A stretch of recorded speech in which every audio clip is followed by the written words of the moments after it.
What is up, guys? I'm Cash with CashedOutCars, and in today's video I'm going to be showing you how to cut out those nasty rust spots out of your car so you could eventually get to welding in some new metal and making your car solid again. Let's get started. The first step is to grab a wire brush and get all the major rust, scale, and flake off. This will help you see how much metal is actually left under there and help you determine where you're going to have to cut. Once you've got a general idea of how much metal you're going to have to cut off, it's time to locate the spot welds, which hold the remaining metal on. These welds look like small circular indents, but they could be very hard to see if the metal's rusty. To find them, you might have to bend back the metal and find where it's held on. Once you've got them located, center punch them. This will allow you to drill them out perfectly centered.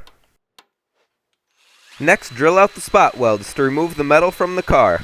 Make sure when you're drilling to only go through the sheet of metal that you're trying to remove. They make spot weld specific hole saws to do this, which make it very easy to go through only the sheet of metal that you want and nothing more. Once you've got the sheet metal separated from the car, it's time to mark out what part you actually have to cut out. To do this, I just use masking tape to give myself a line to cut on. Keep your cut lines outside of any rusted part to ensure that you'll be left with only fresh metal. Next, use some sort of a grinder with a cutting wheel to cut out the metal. Again, be very careful to only go through the metal which you're trying to cut out of your car. You might run into more spot welds while trying to remove this cutout piece of metal from the car, but if you do, use the same process that I talked about earlier of center punching and then drilling. Also, just keep twisting and cutting back the metal until you find the exact place of the weld. Once you've removed the super rusted metal from the car, you've got to remove the rust off the surface of the remaining metal. I used a grinder, a wire brush, and some sandpaper to get my surface really clean and rust-free.